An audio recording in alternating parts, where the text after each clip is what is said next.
people like me. You need people like me so you can point your f***ing fingers and say, that's the bad guy. That's the bad guy. That's the bad guy. That's the bad guy. That's the bad guy.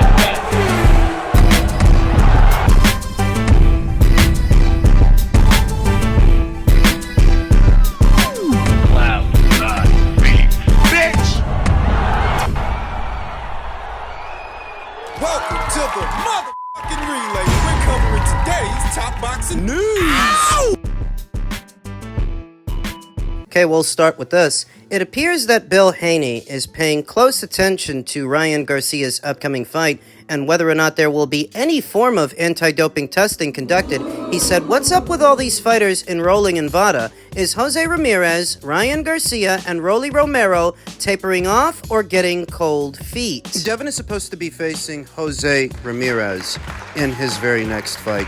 Don't know if Jose Ramirez has agreed to any anti-doping testing like what Devin has agreed to of his own volition, willingly. Devin has signed on for year-round anti-doping testing, randomized testing. Now, I don't expect Jose Ramirez to make the exact same commitment that Devin has made to year-round testing, but will there be any testing for his upcoming fight? His fight with Devin? We still don't know. And what about Ryan? What about Rolly? Who's going to test them? We know that Ryan Garcia has taken a hardline stance against VADA. He doesn't trust them. In a roundabout way, he's trying to make his situation their fault. He's trying to blame them. Okay, so you're not using them. Are you going to use some other organization? Are you going to hire USADA? Are you going to hire Drug-Free Sport? So is there going to be any kind of anti-doping testing in Ryan's next fight? Because it would be very bad optics if there isn't. If somebody isn't testing these fighters, especially after Ryan just tested positive for aspirin, some people have made a decision that they don't actually care if Ryan Garcia is a dirty fighter. They're going to look the other way. They rationalize this in a variety of ways that, well, most of the fighters are doping. Ryan is just another, so why pigeonhole him? There are those people. And there are the less intelligent that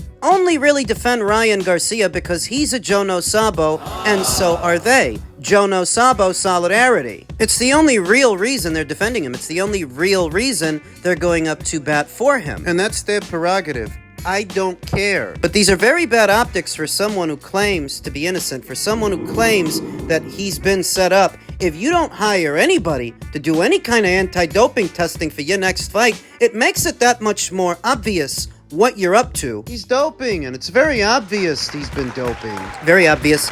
The associations that Ryan has been making between Devin and Victor Conti and VADA, he's trying to put that entire organization in a negative light. But are we supposed to go along with this, that all of a sudden VADA is not a legitimate testing agency because Ryan said so? That for me to believe Ryan is innocent, they have to be guilty? Some would ask, then how did Ryan Garcia pass his previous tests? Some of his tests in the build-up came back negative. If he's been doping all this time, how did that happen? The explanation is that after a fighter cycles off from whatever they've been using, trace amounts of what they've been using may be stored in the fat, so that when the fighter is attempting to make weight and burning that fat, those trace amounts are then released. And they become detectable. I'm 100% sure that's what happened with Ryan, with Brian Garcia. But don't you say it all the time? That the entire sport might be doping for all we know? Sure, and that's all the more reason to not die on a hill defending Ryan Garcia, claiming that he's innocent. It's so obvious that he isn't. So now special attention has got to go into whether or not Ryan and Rolly are going to contract any kind of anti-doping agency to handle the testing for their fight. Because if they don't, if you don't want to use VADA, then don't use VADA. Use Drug-Free Sport. Matchroom, use them. Not that I think there's anything wrong with VADA. VADA handles most of the anti-doping testing in boxing. They are the unofficial authority and have unofficially cornered that market. But if you're not comfortable with them, you can use Drug-Free Sport. They handled the testing for Baumgartner versus Leonardo 2-2. There's no excuse not to. You literally tested positive for a banned substance after your last fight, you're about to make a lot of money. So money's not an issue. Yes, anti-doping testing is expensive, but when Turki Al-Sheikh is the one bankrolling the show, you've got more than enough to pay to get it done. So get it done. You're innocent, remember? You ain't got nothing to worry about. Over to Devin Haney's fight, his upcoming fight with Jose Ramirez, who says he's dreamed of this fight his whole career. Devin has? No, Jose. Jose Ramirez has received the gift of all gifts when the deal was closed on his latest fight opportunity. Ramirez, a 32-year-old former unified junior welterweight title holder coming off what some believe to be a crossroads defeat, will take on former two-division champion Devin Haney in May in the United States. The matchup will be part of a bill also featuring Ryan, we just talked about, in a prelude to a rematch, and perhaps more than one, of his explosive clash with Devin Haney last April, in an event announced by Turki Al-Sheikh as Ring Magazine's first ever boxing card. Ramirez, 29-2, 18 KOs. will participate in the biggest fight of his career under circumstances his manager considers so sublime as to be something approaching divine intervention. I think it is the absolute perfect fight for Jose. Rick Merrigan told Boxing Scene on Monday night, I think that God dropped this fight from the heavens like, this is the one. I've been with Jose since he was 16 years old, so obviously I've got a better perspective on him. I know what makes him tick, and I know what makes him hungry and motivated. I know what doesn't, and I can tell you that this, without question, is the fight to motivate him at this point in his life.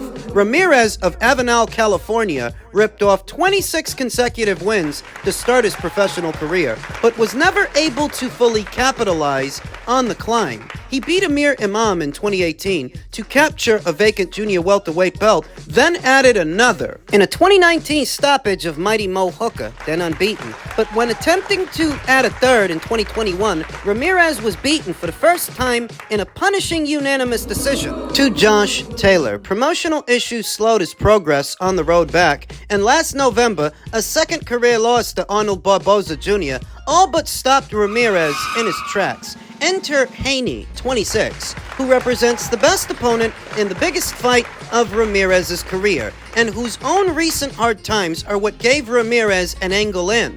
After Haney, 31-0 with 15 KOs, was knocked down three times by Ryan Garcia's left hooks last April and beaten silly in an otherwise narrow unanimous decision win for Garcia, the details that followed hardly mattered. Popped for performance enhancers, stripped of the win, and suspended for a year, Garcia was ultimately defiant and self-pitying, but always confident in his superiority in the fight. Haney, meanwhile, filed a lawsuit against Garcia and otherwise retreated, seemingly shaken by the whole affair. Merrigan isn't fooling himself. He knows how Haney's team is viewing Ramirez. He is a means to an end. A credible opponent on his way out of the game who will make for a viable connector to the next Garcia fight. Look, I respect the other side, Merrigan said. Oh, they think Jose is older now. They think he's lost a step. They watched the Barboza fight. I watched the Barboza fight, and I have to be honest with you, I don't actually think Arnold won. I don't actually think he deserved the decision in that fight. Jose seemed the busier fighter to me, constantly putting Arnold on the ropes and pressing him, doing what Jose normally does and what he's good at, which is applying pressure, throwing punches and bunches. To me, Arnold shouldn't have won that fight. I was surprised he got the decision. But now another opportunity has landed in Jose Ramirez's lap, and Rick Merrigan can hardly contain his excitement when talking about Ramirez getting his shot at Haney. He said Barboza, whom Merrigan also manages, trained and executed a perfect fight, in my opinion, to beat Ramirez last November. Age, decline, false flags. Where Team Haney sees a stud put out to pasture, Merrigan sees a Trojan horse, a fire-breathing, glass-chewing, world-class fighter contained inside, being rolled into the ring to face Haney. This is the fight that he has dreamed of his whole career, meaning the world is going to be focused on him, Merrigan said of Ramirez. And for me, I love the fight. Jose's pressure and his come-forward demeanor and his attributes, to me, they're tailor-made for this fight. And Jose's got a left hook, as we know. There is something in what Rick Merrigan is saying here, that some people might be looking at Jose as a guy who's lost a step and a guy who's past it. But 32 years old really ain't that old, even for a boxer. And maybe if Jose seems to have lost some of the pep in his step, it's not so much that he's gotten old, so much as he's been at 140 for too long, making that particular weight. I'm of the opinion that Jose should have moved up to welter right after the Josh Taylor fight. It made no sense for a guy who stands in at about 5'10" to keep boiling down to 140 if it's not for a title. And it wasn't. Look at the fights that he had after the Josh Taylor fight. Richard Comey? Jose Pedraza? Francis Bartholomew? This is what kept you at 140 pounds? You should have moved up a long time ago. So now that he's going to, this fight with Devin isn't at 140 pounds. It's above 140, which may be a better, healthier weight for Jose. If Jose can get that pressure up and smother him, cut the ring off, and go into that fight 100% motivated, I love it. I just love the fight. Merrigan calls it a 50-50 bout and says he doesn't see the loser continuing on. For Ramirez's part, his manager says the stakes are clear. He knows that it's the biggest fight he will have been in from an attention standpoint, a media standpoint, social media. Merrigan said of Ramirez, he knows the magnitude of this fight, and I think that immediately the hunger is going to be there for Jose. It's not a foregone conclusion that Devin makes it to the Ryan Garcia fight. If he can make it there, if he can, then I think he beats Ryan in a rematch. I think he outpoints him. But first, he's coming up against this guy. This is not a little guy, Jose Ramirez. He was always big for 140, and he's got great dimensions to fill out at 147. A healthier weight for him. A pressure fighter. Confronting Devin at a time when, by all accounts, Devin is coming off a loss. If not a loss on paper, a loss in spirit. Psychologically, that's what he's coming from. Tack on a year of inactivity. This is why I said Devin should have made sure to have a fight last year, even if it's a small one. Even if you gotta take a haircut on the money, because now what you're coming from, what you're gonna be coming from the night of, is a loss and a year of inactivity. Isn't Jose coming off a loss? Jose looked a lot better in his loss than Devin did in his.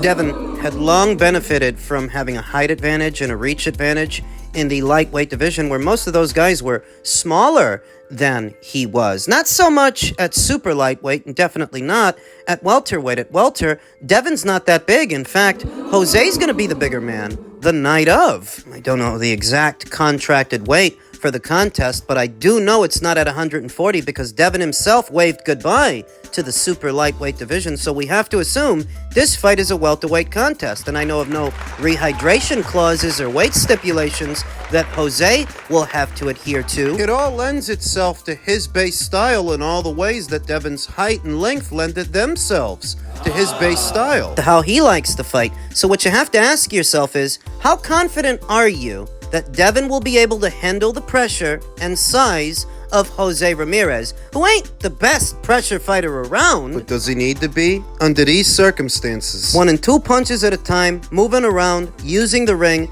Do you believe that will be enough for Devin to secure the win against Jose? Because mixing it up on the inside is not the way to go. By now, everybody knows you're susceptible to the left hook. You can't punch, you don't knock people out, and you don't take the best punch. How confident are you guys out there that Devin beats this guy? That's the question. And finally, in men's middleweight news, per veteran boxing scribe Dan Rafael and his sources, unified middleweight champion Janibek Alimkhanuly is close to a deal to defend versus England's unbeaten Shaquille Thompson in either April or May in Alimkhanuly's home country of Kazakhstan, where he hasn't boxed since his second pro fight in 2017. Thompson first has a warm-up bout February 7th, another nondescript opponent. No more well-known than the last guy he fought, Andrei Mikhailiovic, who looked like a fish out of water in there with Janibek Alimkhanuly. What does this actually do for Janibek's selling power, his marquee value? All this traveling. The last time you flew him out to Australia, now you're flying him out to Kazakhstan. Maybe that's a treat for the fight fans in that region of the world, seeing one of their own defend his titles. But all it seems to accent to me is a wavering commitment from Top Rank to this fighter, how they so easily outsource him and what they're not doing. Janibek, via his own social media, said, "I started training, the fight is coming soon." At a time when there is at least one available champion for Janibek to unify with, and he's the one who's been beating the drum for unification matches. Now, Carlos Adames, WBC champion, he's not free. He's boxing Hamza Shiraz, February 22nd. But Lara, He's free. his name was recently attached to a potential Chris Eubank Jr. fight, but all of that fell through when Chris Eubank Jr. reached a deal to box Conor Benn. Now they're fighting each other, and Lara is left in limbo. I'm wondering, what, if any, attempt did Top Rank make to get Janibek that fight, to get Janibek that belt? Or is it that they don't place any value on those unification matches? They don't place any value on Janibek shooting for undisputed. So they didn't bother. The winning bid for Janibek Alimkhanalai's last fight was telling. You're talking about a bid that was just north of $300,000? No Limit Promotions won the purse bid. They got the rights to the fight, which is why Janibek had to travel. At just north of $300,000. So if that was the winning bid, what was Top Rank's? It must have been less than that. Which tells the story, which accents what I'm talking about. A waning commitment to this fighter. They've been at odds with Teofimo Lopez as of late. They've offered him fights that he didn't accept, and now Teofimo is set to have struck some kind of deal with Turki El Sheikh. He's not Top Rank's problem anymore. What's that got to do with Janibek? They offered Teofimo $2.8 million to box Subriel Matias. Teofimo did not accept. So why didn't you just take some of that money to land Janibek a unification match? That's what it's got to do with Teofimo. That for the headache that kid gives you, why didn't you invest some of that money in Janibek? When you hear that he's flying out to Kazakhstan for his next fight, you don't get the sense that Top Rank are the ones paying for it. They may get the U.S. broadcast rights for the fight, but you don't get the sense that it's their party, per se, not a Top Rank show. In Kazakhstan, who's on the undercard will tell the story. Those details will be revealed. But I'm really not expecting to see Richard Torres on the undercard, or Abdullah Mason, or Tiger Johnson, or Jahi Tucker. Not in Kazakhstan. Which would leave me to believe that somebody else is bankrolling the show. Somebody over there with money. Somebody's paying to make it happen. Not necessarily Top Rank, which once again accents what I'm talking about. That wavering commitment. Between the situation for Janibek's last fight and this upcoming situation for this one, they don't care about this guy. And I'm a little bit surprised that Turki El Sheikh himself hasn't found use for him, because if no one else can pay for a unification match, he can. So maybe the Top Rank shelling out the cash to get Janibek a Lara fight might be more trouble than it's worth. But what about Turki? He's overpaying fighters all the time, using everybody's fighters. If anybody can bring those two together, it would be Turki. And I'm surprised that he hasn't yet. That really would be Lara's best bet, to get it a decent-sized bag, because without that kind of an intervention, I don't see anybody else breaking the bank for him. And the PBC are doing so few shows these days, you wonder if they'll use him at all this year. Middleweight division really is dead as a doorknob. Not completely. That Hamza Shiraz versus Carlos Adames fight, that's a banger. That's a good fight. Hopefully it leads to that many more, because the middleweight division needs it.